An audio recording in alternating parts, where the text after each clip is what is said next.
2019년 7월 12일 오전 인천국제공항 제1터미널은 여름 휴가철을 맞아 떠나는 사람들로 붐비고 있었다. 출국장 로비 곳곳에서는 여행 가방을 끌고 다니는 가족들과 친구들의 들뜬 목소리가 울려 퍼졌다. 그 중에서도 게이트 114번 앞에 서 있던 두 남자의 얼굴에는 특별한 기대감이 서려 있었다. 지훈과 태연은 대학 동기로 만나 10년째 우정을 이어온 사이였다. 30살이 된 지금까지도 매년 함께 여행을 떠나는 것이 둘만의 전통이었다. 이번 목적지는 필리핀 보라카이. 하얀 모래사장과 에메랄드빛 바다로 유명한 그곳에서 일주일간의 휴가를 보낼 예정이었다. 두 사람 모두 평소보다 밝은 표정이었다. 하지만 그 순간 약 50m 떨어진 카페 테라스에서 한 남자가 그들을 유심히 지켜보고 있었다. 30대 초반으로 보이는 그 남자의 시선에는 묘한 감정이 담겨 있었다. 반가움도 아니고 그렇다고 적대감도 아닌 복잡하고 차가운 무언가였다. 그는 커피잔을 들고 있었지만 실제로는 한 모금도 마시지 않고 계속 지훈과 태연을 관찰하고 있었다. 지훈이 탑승권을 확인하며 태연에게 뭔가 말하자 태연이 고개를 끄덕이며 웃었다. 평범하고 자연스러운 친구들의 모습이었다. 하지만 멀리서 지켜보던 남자의 표정은 점점 더 굳어져 갔다. 그의 손이 무의식적으로 주먹을 쥐었다가 다시 풀어지는 것을 반복했다. 마치 무언가 중요한 결정을 내리려는 사람처럼 보였다. 탑승 안내 방송이 나오자 지훈과 태연은 게이트 쪽으로 이동하기 시작했다. 그 순간 카페에 앉아있던 남자도 자리에서 일어났다. 그는 잠시 망설이는 듯 했지만 곧 결심한 듯 두 사람을 따라 걷기 시작했다. 하지만 충분한 거리를 두고 있어서 지훈과 태연은 그의 존재를 전혀 눈치채지 못했다. 출국 심사를 마치고 면세구역으로 들어서자 태연이 갑자기 걸음을 멈췄다. 그의 표정이 순간적으로 굳어졌다. 약 20m 앞 면세점 앞에서 그 남자와 마주친 것이었다. 민수였다. 태연의 얼굴에 스쳐간 감정은 놀라움이었지만 그 속에는 다른 무언가도 섞여 있었다. 분노일까 아니면 두려움일까? 지훈은 친구의 갑작스러운 반응을 이상하게 여겼지만 아직 그 이유를 알 수 없었다. 민수는 태연과 눈이 마주치자 잠시 당황하는 듯 했다. 하지만 곧 어색한 미소를 지으며 다가왔다. 그의 미소는 자연스러워 보였지만 눈은 전혀 웃고 있지 않았다. 마치 연기를 하는 사람처럼 보였다. 세 사람 사이에는 묘한 긴장감이 흘렀다. 공항의 소음도 주변 사람들의 웃음소리도 갑자기 멀게 느껴졌다. 지훈은 민수와 태연 사이에 흐르는 이상한 분위기를 감지했다. 분명 예전에 알고 지냈던 사이인 것 같았지만 지금은 뭔가 어색하고 불편한 상황이었다. 하지만 구체적으로 무엇이 문제인지는 알 수 없었다. 태연은 평소와 달리 말수가 적어졌고 민수는 지나치게 밝은 척하고 있었다. 그 모든 것이 지훈에게는 수수께끼였다. 결국 세 사람은 같은 비행기를 타게 되었다. 우연이라고 하기에는 너무나 기가 막힌 일치였다. 비행기 안에서도 태연과 민수는 서로를 의식하고 있는 것 같았다. 지훈은 그 사이에서 어떻게 해야 할지 몰라 당황스러웠다. 3시간 30분의 비행시간 동안 기내는 평온했지만 세 사람 주변만은 묘한 긴장감이 맴돌고 있었다. 그들은 아직 몰랐다. 이 우연한 만남이 돌이킬 수 없는 비극의 시작이 될 것이라는 걸. 보라카이 칼리브 공항에 도착한 것은 현지 시간 오후 2시였다. 따뜻한 열대의 공기가 피부에 닿는 순간 지훈과 태연의 얼굴에는 다시 미소가 돌아왔다. 공항에서 나와 택시를 타고 보라카이 섬으로 향하는 동안 창밖으로 보이는 야자수와 에메랄드빛 바다는 그 자체로 힐링이었다.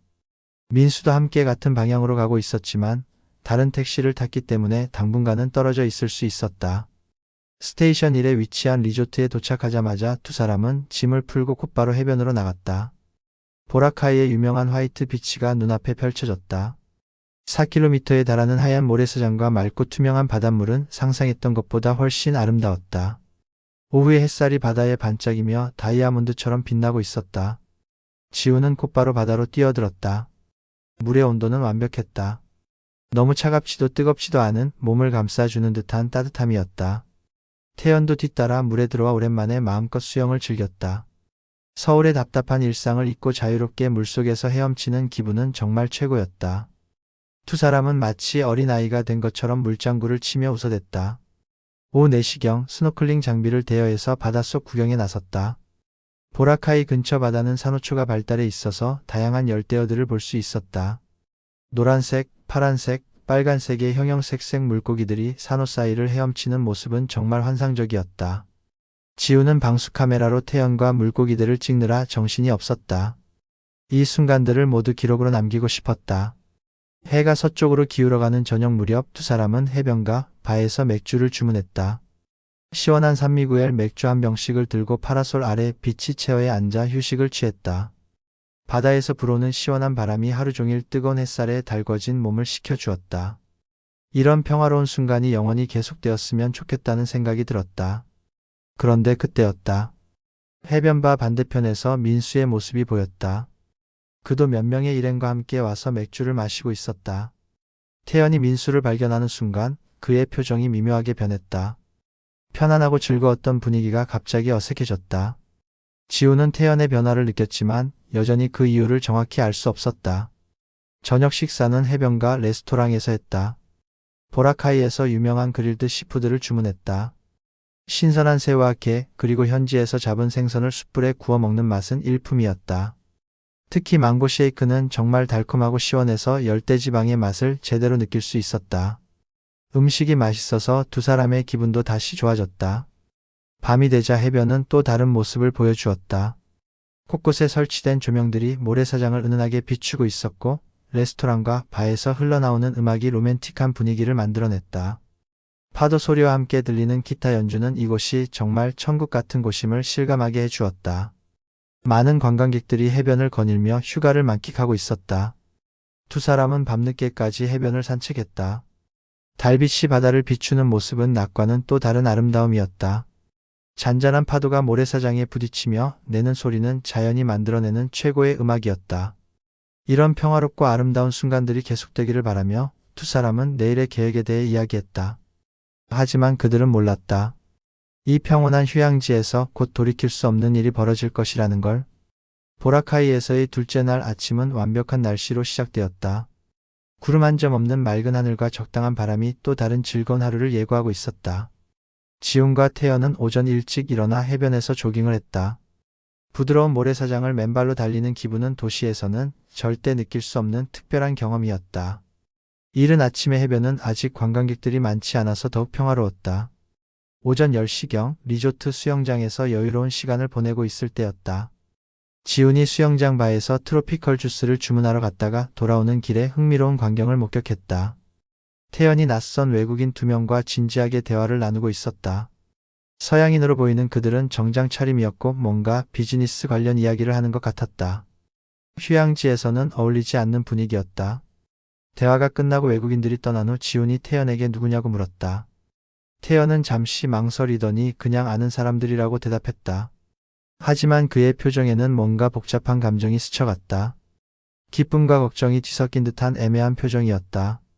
지훈은 더 이상 묻지 않았지만 태연의 반응이 신경 쓰였다. 점심시간이 되어 스테이션 2 쪽으로 이동했다. 그곳에는 다양한 레스토랑들이 밀집해 있어서 선택의 폭이 넓었다. 두 사람은 현지 음식을 맛보기로 하고 필리핀 전통 요리 전문점을 찾았다. 현지 요리들은 생각보다 맛있었다.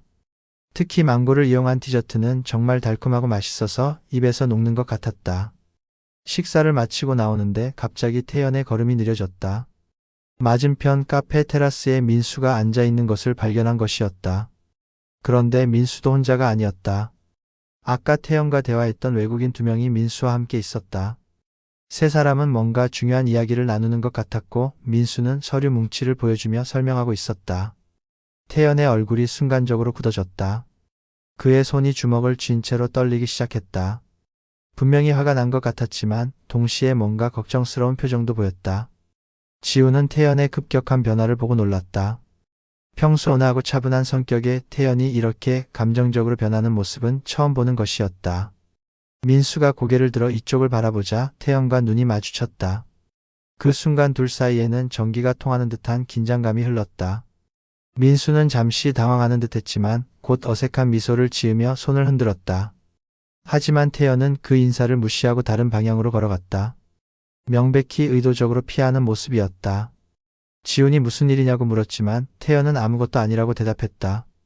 하지만 그의 목소리에는 평소와 다른 날카로움이 있었다. 분명히 민수와 사이에 뭔가 문제가 있는 것 같았지만 태연은 더 이상 설명하려 하지 않았다. 지훈은 친구를 더 이상 압박하지 않기로 했다. 하지만 마음 한구석에는 불안감이 자리 잡기 시작했다. 오후에는 패러세일링을 예약해두었던 터라 해변으로 향했다. 하늘에서 내려다보는 보라카이의 전경은 정말 장관이었다. 에메랄드빛 바다와 하얀 모래사장, 그리고 야자수가 어우러진 풍경은 마치 엽서 속 그림 같았다. 15분간의 짧은 비행이었지만 하늘에서 보는 보라카이는 정말 아름다웠다. 잠시나마 아침의 불쾌한 기분을 잊을 수 있었다. 하지만 패러세일링을 마치고 해변으로 돌아왔을 때 태연의 표정은 다시 어두워졌다. 멀리서 민수가 다른 사람들과 함께 비치 발리볼을 하는 모습이 보였기 때문이었다. 민수는 여전히 밝고 즐거운 표정으로 게임을 즐기고 있었다. 마치 아침의 어색한 만남 따위는 아무렇지 않다는 듯이 그 모습이 태연에게는 더욱 자극적으로 다가온 것 같았다. 천국 같은 보라카이에서 균열이 시작되고 있었다. 보라카이에서의 셋째 날 저녁, 태연의 침묵은 더 이상 견딜 수 없을 정도가 되었다. 하루 종일 민수를 의식하며 불안해하는 친구의 모습을 지켜본 지우는 마침내 직접 물어보기로 결심했다. 두 사람은 리조트 발코니에서 맥주를 마시며 바다를 바라보고 있었다. 석양이 수평선 너머로 사라지고 어둠이 서서히 찾아오는 시간이었다. 지훈이 조심스럽게 입을 열었다. 민수와 무슨 일이 있었던 것이냐고, 왜 그렇게 피하려고 하느냐고 물었다. 태연은 한동안 말이 없었다. 바다를 바라보며 맥주잔을 쥔 손이 미세하게 떨리고 있었다. 그리고 마침내 무거운 입을 열기 시작했다. 3년 전의 이야기였다. 지훈, 태연 그리고 민수는 대학 동기였지만 졸업 후에는 각자 다른 길을 걸었다. 하지만 2016년 세 사람은 운명적으로 다시 만나게 되었다. 태연이 개발한 혁신적인 쇼핑몰 플랫폼 아이디어가 계기였다. 기존 온라인 쇼핑몰과는 완전히 다른 개념의 AI 기반 게임 맞춤형 서비스였다. 태연의 기술력, 지훈의 마케팅 감각, 그리고 민수의 자본이 결합하면 성공할 수 있다고 모두가 확신했다. 민수는 당시 아버지의 건설회사에서 일하고 있었는데 상당한 자금력을 가지고 있었다. 그는 태연의 아이디어에 깊은 관심을 보였고 총 30억 원의 투자를 약속했다.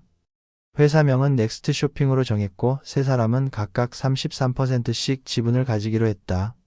모든 것이 완벽해 보였다. 젊은 창업가들의 꿈과 희망이 가득한 시작이었다. 하지만 회사 설립 6개월 후 무서운 진실이 드러났다. 민수가 투자금으로 약속했던 30억 원 중 절반 이상을 다른 곳에 사용하고 있었던 것이다. 처음에는 일시적인 자금 운용이라고 설명했지만 조사 결과 민수는 그 돈으로 주식 투기와 부동산 투자를 하고 있었다. 더 충격적인 것은 그 투자들이 모두 실패했다는 사실이었다. 태연이 이 사실을 알게 된 것은 우연이었다. 회사 계좌에서 큰 돈이 빠져나간 것을 발견하고 추적한 결과였다. 민수는 처음에는 부인했지만 결국 모든 것을 인정할 수밖에 없었다.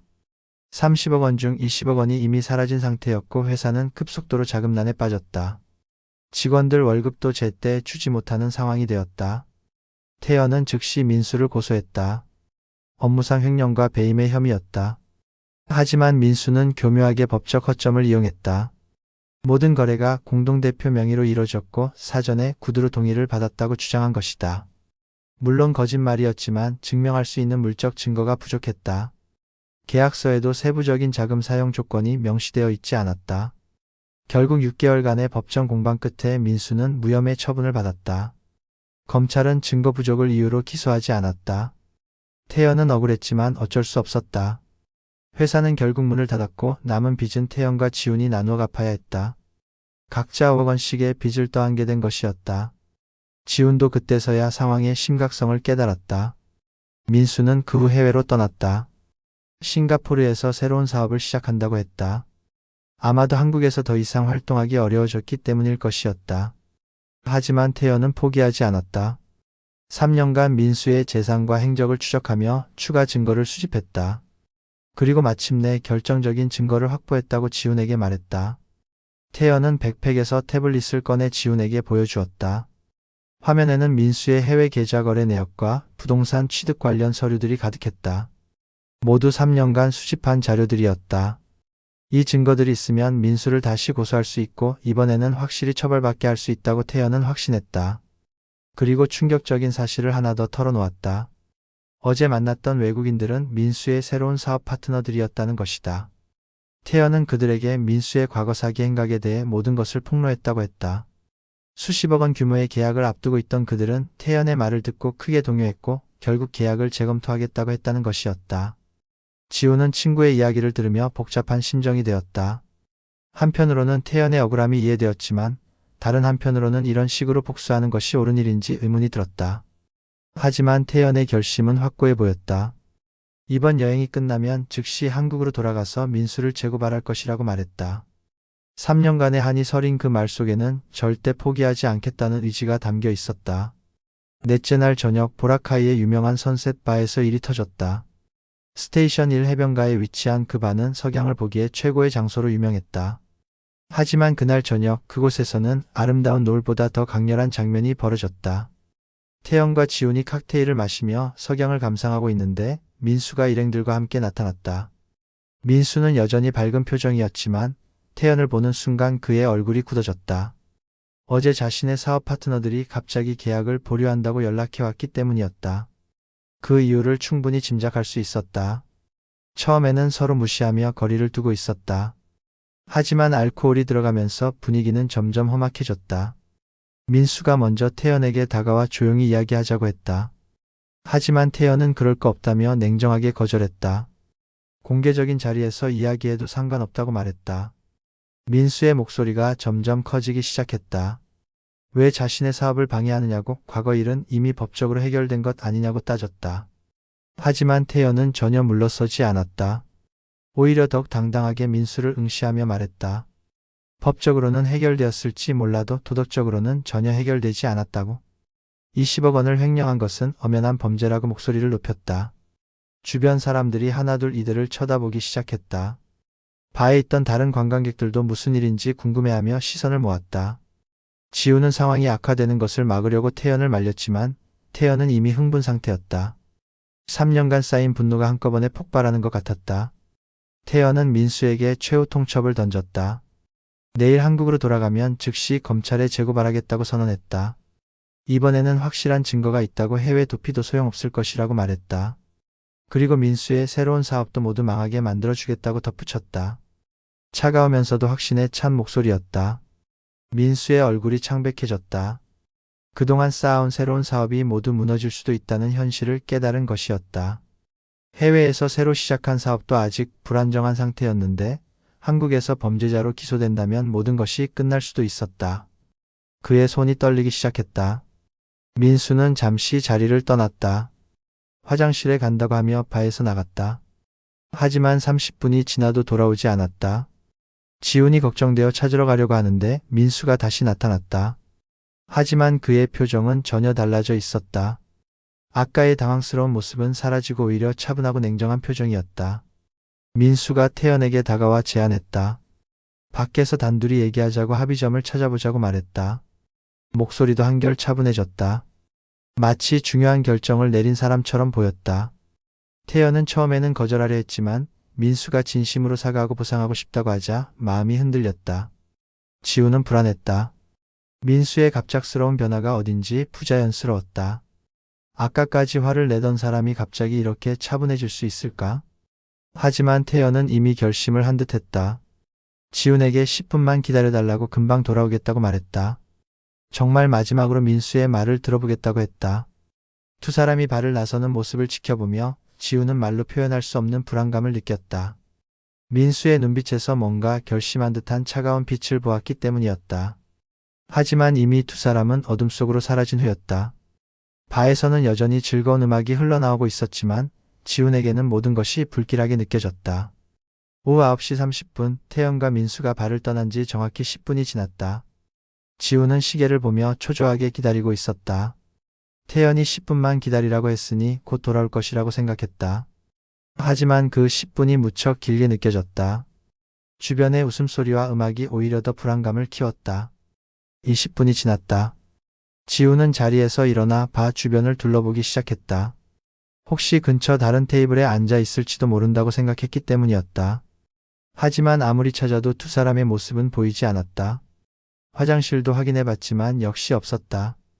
불안감이 점점 커져갔다. 30분이 지나자 지훈은 바 밖으로 나가기로 했다. 태연과 민수가 어디로 갔는지 찾아보기 위해서였다. 바 바로 앞은 해변이었는데 밤이라 시야가 제한적이었다. 달빛이 바다를 비추고 있었지만 사람을 구분하기에는 너무 어두웠다. 파도 소리만이 적막한 밤을 채우고 있었다. 해변을 따라 걸으면서 지우는 큰 소리로 태연의 이름을 불러봤다. 하지만 대답은 없었다. 멀리 몇몇 커플들이 산책하는 모습은 보였지만 태연과 민수는 아니었다. 지우는 점점 더 걱정이 되기 시작했다. 설마 둘이 싸워서 어디론가 가버린 건 아닐까? 바 근처에는 리조트로 향하는 몇 개의 길이 있었다. 지우는 그 길들을 하나씩 확인해 보기로 했다. 첫 번째 길은 스테이션 1쪽으로 향하는 큰 도로였다. 가로등이 있어서 비교적 밝았지만 역시 두 사람의 모습은 보이지 않았다. 지나가는 사람들에게 물어봤지만 아무도 보지 못했다고 했다. 두 번째 길은 좀 더 외진 곳이었다. 리조트 뒤편으로 이어지는 좁은 길로 야자수들이 양쪽에 우거져 있어 낮에도 어두운 곳이었다. 밤에는 더욱 으스스했다. 지우는 휴대폰 플래시를 켜고 조심스럽게 그 길을 따라 걸었다. 혹시 두 사람이 조용한 곳에서 진지한 대화를 나누고 있을지도 모른다고 생각했다. 그때였다. 길 중간쯤에서 뭔가 반짝이는 것을 발견했다. 가까이 가서 확인해 보니 태연의 시계였다. 태연이 항상 차고 다니는 은색 시계가 길바닥에 떨어져 있었다. 지훈의 심장이 빠르게 뛰기 시작했다. 태연이 이 시계를 그냥 떨어뜨릴 리는 없었다. 분명히 뭔가 일이 있었던 것이다. 주변을 더 자세히 살펴보니 모래와 흙이 뒤섞인 바닥에 발자국들이 있었다. 그런데 이상했다. 발자국이 일정하지 않고 질질 끌린 듯한 흔적도 보였다. 마치 누군가 저항하거나 끌려간 것 같은 모습이었다. 지우는 등골이 서늘해지는 것을 느꼈다. 더 안쪽으로 들어가니 길이 두 갈래로 나뉘어졌다. 하나는 리조트 쪽으로 이어지는 길이고 다른 하나는 숲 쪽으로 향하는 길이었다. 지우는 잠시 망설였다. 어느 쪽으로 가야 할지 판단하기 어려웠다. 그런데 숲 쪽 길에서 이상한 냄새가 났다. 뭔가 타는 듯한 냄새였다. 호기심과 불안감이 뒤섞인 채로 숲길을 따라 들어갔다. 50m쯤 걸어가니 작은 공터가 나타났다. 그곳에는 최근에 불을 피운 흔적이 있었다. 재와 타다 만 나뭇가지들이 흩어져 있었다. 그리고 그 주변에는 발자국들이 여러 개 있었다. 최소한 2명 이상이 이곳에 있었던 것 같았다. 지우는 주변을 더 자세히 조사해봤다. 그런데 놀라운 것을 발견했다. 나무에 스마트폰 스트랩이 걸려 있었다. 태연이 사용하던 바로 그 스트랩이었다. 파란색 줄에 작은 로봇 모양 장식이 달린 태연의 트레이드 마크 같은 것이었다. 이제 확실해졌다. 태연이 분명히 이곳에 있었다는 것이. 하지만 정작 태연은 어디에도 없었다. 민수도 마찬가지였다. 그들이 여기서 무엇을 했는지 그리고 지금 어디에 있는지 전혀 알 수 없었다. 지우는 급히 리조트로 돌아가서 신고해야겠다고 생각했다. 분명히 뭔가 잘못된 일이 벌어진 것이었다. 태연의 시계와 스트랩이 증거였다. 평화로웠던 보라카이 밤바다에 어둠이 깔리고 있었다. 오후 10시 30분 지우는 숨을 헐떡이며 리조트 로비로 뛰어들었다. 손에는 태연의 시계와 스마트폰 스트랩을 쥐고 있었다. 프런트 데스크 직원에게 급하게 상황을 설명했지만 영어가 서툰 탓에 제대로 전달되지 않았다. 직원은 당황한 표정으로 매니저를 불러왔다. 리조트 매니저는 상황을 파악한 후 즉시 보안팀에 연락했다. 보안 담당자들이 현장으로 향했고 지훈도 함께 길을 안내했다. 하지만 어둠 속에서 다시 그 장소를 찾기는 쉽지 않았다. 낮과 밤의 풍경은 완전히 달랐고 비슷비슷한 야자수들 사이에서 정확한 위치를 기억해내는 것은 어려운 일이었다. 30분의 수색 끝에 마침내 태연의 시계를 발견했던 장소를 찾을 수 있었다. 보안팀은 강력한 손전등으로 주변을 비추며 흔적을 찾기 시작했다. 예상대로 발자국과 끌린 듯한 흔적들이 곳곳에서 발견되었다. 분명히 이곳에서 뭔가 일이 벌어졌다는 것을 알 수 있었다. 보안팀장은 즉시 지역 경찰에 신고했다. 필리핀 경찰이 도착하기까지는 시간이 걸렸지만 그 사이에 리조트 직원들이 주변 지역을 샅샅이 뒤졌다.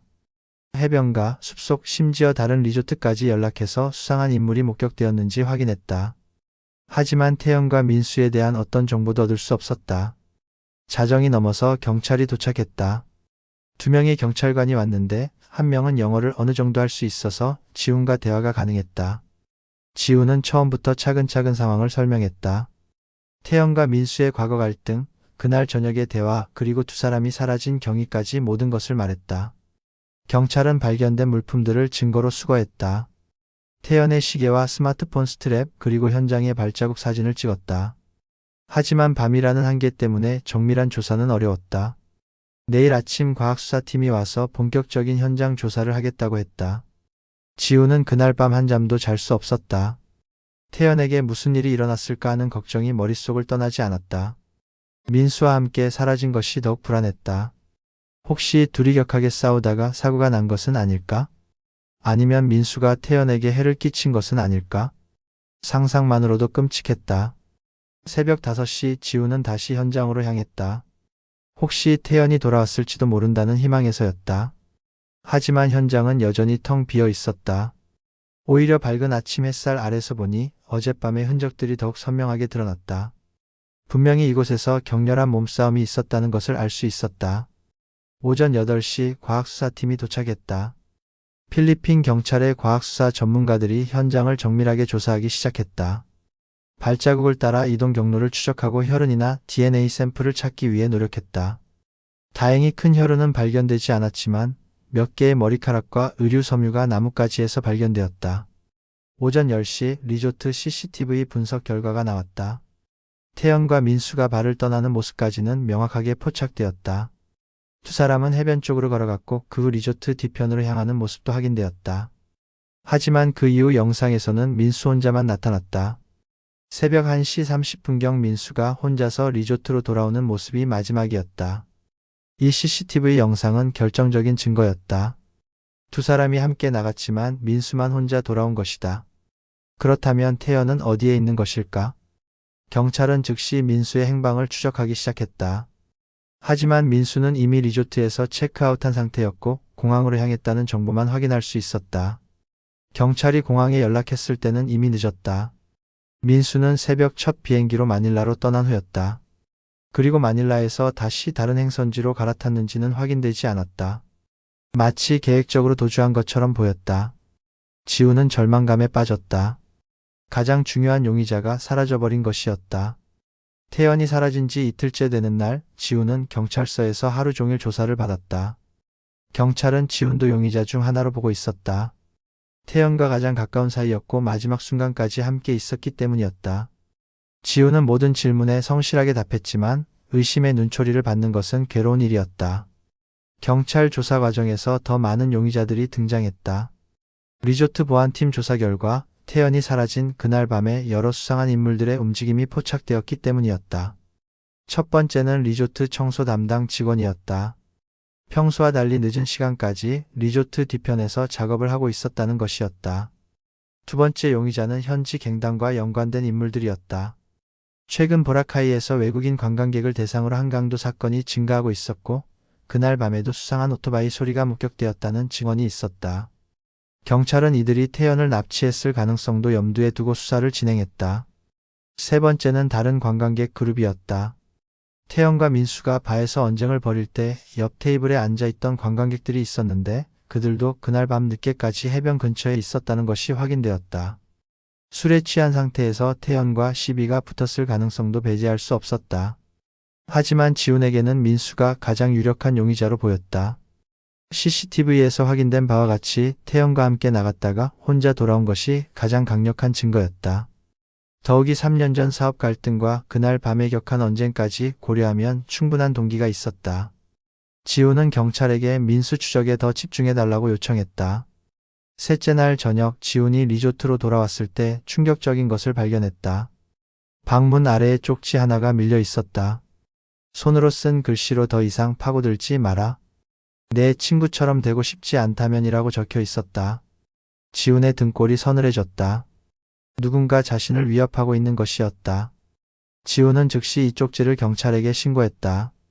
필적 분석을 위해 증거로 제출했지만 결과가 나오기까지는 시간이 걸렸다. 더욱 걱정스러운 것은 자신도 위험에 처했다는 사실이었다. 태연에게 무슨 일이 일어났는지 모르지만 그 일을 파헤치려는 자신에게도 같은 일이 일어날 수 있다는 것이었다. 그날 밤 지훈은 잠을 잘 수 없었다. 방 밖에서 나는 작은 소리에도 깜짝깜짝 놀랐다. 혹시 누군가 자신을 노리고 있는 것은 아닐까 하는 두려움 때문이었다. 창문 밖을 내다봐도 어둠 속에서 움직이는 그림자들이 모두 수상해 보였다. 파라다이스 같던 보라카이가 이제는 공포의 섬처럼 느껴졌다. 넷째 날 아침 더욱 충격적인 일이 벌어졌다. 지훈의 여권과 항공권이 사라진 것이었다. 분명히 금고에 넣어두었는데 흔적도 없이 사라져 있었다. 리조트 직원에게 문의했지만 아무도 모른다고 했다. 누군가 고의로 가져간 것이 분명했다. 지훈이 한국으로 떠나는 것을 막으려는 의도로 보였다. 몇 시간 후 여권과 항공권이 다시 나타났다. 청소 담당 직원이 복도에서 발견했다고 가져다 주었다. 하지만 이것은 명백한 경고였다. 우리는 언제든지 당신에게 접근할 수 있다는 메시지였다. 지훈은 한국 영사관에 도움을 요청했지만 할 수 있는 일이 제한적이라는 답변만 들었다. 다섯째 날 밤 지훈이 방에서 쉬고 있을 때 옆방에서 수상한 소리가 들렸다. 여러 남자들이 무언가 심각한 대화를 나누는 소리였다. 귀를 대고 들어보니 사고로 처리하면 문제없다는 말이 들렸다. 지훈의 혈압이 급상승했다. 혹시 자신에 대한 이야기인 것은 아닐까? 지훈은 즉시 경찰에게 연락했다. 하지만 경찰이 도착했을 때는 옆방이 이미 비어 있었다. 체크아웃했다는 기록도 없었다. 마치 처음부터 아무도 없었던 것처럼 조용했다. 하지만 지훈은 분명히 들었다.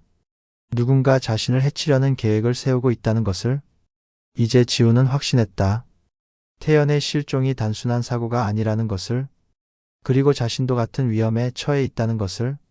민수든 다른 누군가든 이 사건의 배후에는 조직적인 세력이 있었다. 지훈은 더 이상 혼자서는 안전하지 않다는 것을 깨달았다. 하지만 동시에 태연을 포기할 수도 없었다. 친구를 찾기 위해서는 이 위험을 감수해야 했다. 여섯째 날 아침 지훈은 리조트를 떠나기로 결심했다. 계속 같은 곳에 머물면서 표적이 되는 것보다는 다른 곳으로 이동하는 것이 안전할 것 같았다. 하지만 짐을 싸다가 또 다른 충격적인 발견을 했다. 가방 안에 태연의 반지가 들어 있었던 것이다. 태연이 항상 끼고 다니던 대학 졸업 기념 반지였다. 이 반지는 어떻게 자신의 가방에 들어온 것일까? 지훈은 섬뜩함을 느꼈다.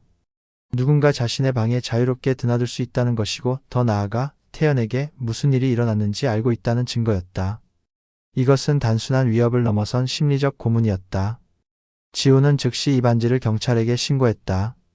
하지만 경찰의 반응은 미지근했다. 증거품으로 접수는 하겠지만 이것만으로는 사건 해결에 큰 도움이 되지 않는다고 했다. 오히려 지훈이 태연을 해치고 증거를 조작하는 것은 아니냐는 의심까지 받았다. 지훈은 답답함을 느꼈다. 스테이션2의 다른 리조트로 옮긴 후에도 위협은 계속되었다. 새로운 방에서 첫날 밤 창문에 빨간 페인트로 X자가 그어져 있는 것을 발견했다. 그리고 그 아래에는 24시간이라는 숫자가 적혀 있었다. 무슨 의미인지는 명확하지 않았지만 분명히 좋은 뜻은 아니었다. 지훈은 한국 영사관에 다시 연락했다. 자신의 생명이 위험하다고 호소했지만 영사관에서도 할 수 있는 일이 제한적이라고 했다. 현지 경찰과 협조해서 보호 조치를 취하겠다고는 했지만 실질적인 도움은 크지 않았다. 지훈은 점점 고립되어가는 느낌이었다. 일주일째 되는 날 지훈은 자신만의 수사를 시작하기로 했다. 경찰 수사만으로는 한계가 있다고 판단했기 때문이었다. 특히 민수의 행적을 추적하는 데 집중했다. 민수가 어떤 경로로 보라카이를 떠났는지 그리고 현재 어디에 있는지 알아내야 했다. 현지 여행사와 항공사에 문의한 결과 민수가 마닐라를 거쳐 세부로 이동했다는 정보를 확인했다. 그리고 세부에서 다시 팔라완으로 향했다는 흔적도 찾을 수 있었다. 민수는 계획적으로 필리핀 내 여러 섬을 이동하며 추적을 피하고 있는 것 같았다. 더욱 놀라운 것은 민수가 현지 브로커와 연결되어 있다는 사실이었다. 한 여행사 직원의 증언에 따르면 민수가 특별한 여행 패키지를 이용했다는 것이었다. 이런 패키지는 보통 법적 문제가 있는 외국인들이 이용하는 것으로 신분을 숨기고 은밀하게 이동할 수 있게 해준다는 것이었다. 지훈은 이 정보를 경찰에게 제공했다. 하지만 필리핀 경찰의 수사는 여전히 소극적이었다. 섬과 섬 간의 이동이 빈번한 필리핀에서 한 사람을 추적하는 것은 쉬운 일이 아니라고 했다. 더욱이 현지 브로커들은 부패한 공무원들과 연결되어 있어서 공식적인 수사에는 한계가 있다고 설명했다. 8일째 되는 날 밤 지훈에게 직접적인 위협이 가해졌다. 리조트 근처 레스토랑에서 저녁을 먹고 돌아오는 길에 오토바이 2대가 지훈을 뒤따라왔다. 처음에는 우연인 줄 알았지만 지훈이 방향을 바꿀 때마다 함께 따라오는 것을 보고 의도적인 것임을 깨달았다. 지훈은 급히 사람이 많은 곳으로 피했다. 다행히 메인 스트리트의 바에 들어가서 위험을 모면할 수 있었다. 하지만 이제 확실해졌다. 누군가 자신을 노리고 있다는 것이. 그리고 그들은 언제든지 행동에 옮길 준비가 되어 있었다. 그날 밤 지우는 거의 잠을 자지 못했다. 방 문과 창문을 모두 잠그고 의자로 바리케이드까지 만들었다. 휴대폰은 항상 손에 쥐고 있었고 경찰 번호를 단축 다이얼에 저장해 두었다. 하지만 정말로 위험한 순간이 오면 경찰이 제때 도착할 수 있을지 의문이었다. 이제 지훈에게는 두 가지 선택이 있었다. 포기하고 한국으로 돌아가는 것, 아니면 모든 위험을 감수하고 태연을 찾는 것. 하지만 지훈은 이미 결심을 했다. 10년간의 우정을 포기할 수는 없었다. 태연에게 무슨 일이 일어났는지, 그리고 민수가 어디에 숨어 있는지 반드시 알아내겠다고 다짐했다. 설령 자신의 목숨이 위험해져도. 9일째 아침 지훈에게 예상치 못한 기회가 찾아왔다. 리조트 청소 담당 직원 중 한 명이 비밀리에 지훈을 찾아온 것이었다. 그는 겁에 질린 표정으로 중요한 정보가 있다고 말했다. 하지만 안전한 곳에서 만나야 한다고 했다. 지훈은 직감적으로 이것이 돌파구가 될 수 있다고 느꼈다.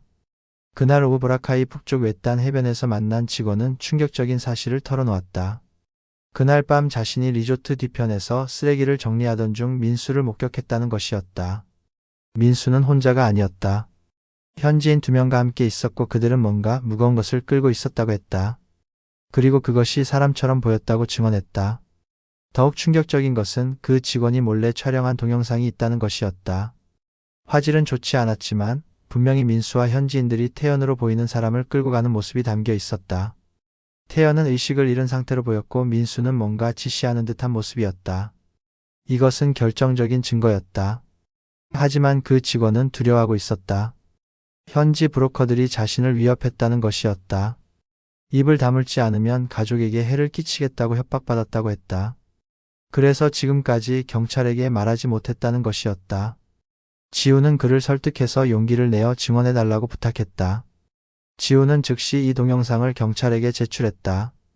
경찰은 드디어 구체적인 증거를 확보했다며 본격적인 수사에 나섰다. 동영상 분석 결과 민수와 함께 있던 현지인들의 신원도 어느 정도 파악할 수 있었다. 그들은 보라카이에서 활동하는 소규모 범죄 조직원들이었다. 하지만 더 중요한 발견이 있었다. 지훈이 민수의 짐을 정리하다가 발견한 민수의 노트북이었다. 민수가 급하게 떠나면서 놓고 간 것이었다. 경찰의 디지털 포렌식 팀이 이 노트북을 분석한 결과 충격적인 내용들이 나왔다. 노트북에는 민수가 그날 밤 이후에 검색한 기록들이 고스란히 남아 있었다. 시체 처리 방법, 필리핀 경찰 매수, 신분 세탁 서비스 등의 검색어들이 발견되었다. 또한 현지 브로커와 주고받은 메시지들도 복구되었다. 문제 해결 완료, 증거 인멸 중 추가 비용 필요 등의 내용이었다. 가장 결정적인 것은 GPS 위치 정보였다. 민수의 휴대폰이 그날 밤 보라카이 동쪽 외딴 지역에 머물렀던 기록이 남아 있었다. 그곳은 평소 관광객들이 가지 않는 곳으로 현지인들도 잘 가지 않는 험한 지형이었다. 경찰은 즉시 그 지역에 대한 수색 작전을 계획했다. 다음날 아침 대규모 수색팀이 해당 지역으로 향했다. 지훈도 함께 가고 싶어 했지만 안전상의 이유로 거절당했다. 대신 리조트에서 대기하며 결과를 기다려야 했다. 오랜 시간이 지나고 오후 3시경 경찰로부터 연락이 왔다. 드디어 태연을 찾았다는 것이었다. 하지만 그 소식은 기쁨과 슬픔이 뒤섞인 것이었다. 태연의 시신이 발견된 것이었다. 깊은 숲속 개울가에 매장되어 있었는데 사망한 지 일주일 정도 된 것으로 추정되었다.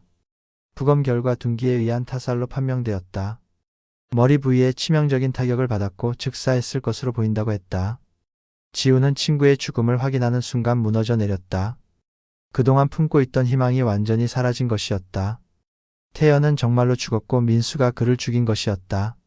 30억 원의 복수를 위해서 그리고 자신의 새로운 사업을 지키기 위해서 오랜 친구를 살해한 것이었다. 지우는 분노와 슬픔에 휩싸였다.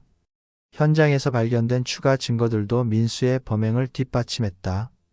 태연의 소지품들이 흩어져 있었고 민수의 지문이 묻은 도구들도 발견되었다. 더 이상 의심의 여지가 없었다. 민수는 계획적으로 태연을 살해하고 시신을 은폐한 것이었다. 이제 남은 것은 그를 체포하는 일뿐이었다. 하지만 그것이 쉬운 일이 아니라는 것을 지우는 곧 깨닫게 될 것이었다. 태연의 시신이 발견된 다음 날 필리핀 경찰은 민수에 대한 전국 수배령을 내렸다. 살인죄와 시신 유기죄로 기소하기 위한 체포영장도 발부되었다. 모든 증거가 완벽했고 더 이상 민수가 부인할 수 없는 상황이었다. 지우는 드디어 친구의 복수를 할 수 있다는 희망을 품었다. 경찰의 추적 작전은 신속하게 진행되었다. 민수의 휴대폰 위치 추적, 신용카드 사용 내역 확인, 그리고 공항과 항구 감시가 동시에 이뤄졌다. 또한 현지 브로커 네트워크도 집중 수사 대상이 되었다. 민수를 도운 현지인들도 하나둘 체포되기 시작했다. 이틀 후 드디어 민수의 행방이 포착되었다. 팔라완 섬의 한 리조트에 숨어 있다는 정보가 들어온 것이었다. 현지 경찰과 특수부대가 즉시 그곳으로 향했다. 지훈도 함께 가고 싶어 했지만 역시 안전상의 이유로 거절당했다. 대신 마닐라에서 결과를 기다려야 했다. 체포 작전은 성공적으로 진행되었다. 민수는 저항하지 않고 순순히 체포되었다. 그는 이미 모든 것이 끝났다는 것을 알고 있는 듯 했다. 경찰에게 인계될 때도 별다른 말을 하지 않았다. 다만 차가운 눈빛으로 주변을 바라볼 뿐이었다. 지우는 민수가 체포되었다는 소식을 듣고 안도감을 느꼈다. 드디어 정의가 실현되는 것 같았다. 태연의 죽음이 헛되지 않을 것이라는 생각이 들었다. 한국으로 돌아가서 태연의 가족들에게 이 소식을 전해주고 싶었다. 적어도 범인은 잡혔다고 말할 수 있을 것 같았다. 하지만 기쁨은 오래가지 않았다. 민수가 체포된 지 단 6시간 만에 보석으로 풀려난 것이었다. 필리핀 법원이 보석을 허가한 것이었다.